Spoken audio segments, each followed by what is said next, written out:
বন্যাস্ফীতির আশঙ্কা কাটিয়ে অবশেষে পুজোর আমেজে ফিরছে জলঙ্গি পাড়ের এলাকাবাসী।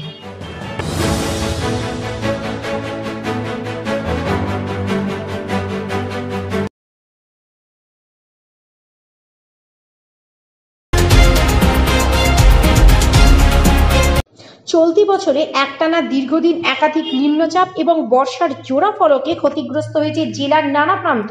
কম বেশি কখনো ফসল গেছে জলের তলায়, কখনো নদী বা স্থানীয় পুকুরে জল ঢুকে নিচু এলাকা হয়েছে জলমগ্ন, আবার কখনো বা ভাগীরথী তথা জলঙ্গি নদীর জলস্তর মাত্রা বৃদ্ধি পেয়ে বন্যাস্ফীতির আশঙ্কায় এলাকাবাসী হয়েছেন তটস্থ।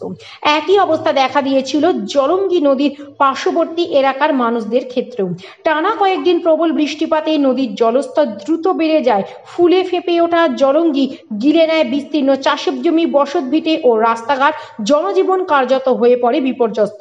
কৃষকেরা জানিয়েছেন, অতিরিক্ত জলের দাপটে বহু পরিমাণে ফসল হয়েছে ক্ষতির অঙ্ক কেবল টাকার হিসেবে নয়, জীবিকার বড় ধাক্কা হিসেবেও দেখা দিয়েছে। তবে অবশেষে যেন প্রকৃতি দেবী মুখ তুলে চেয়েছেন।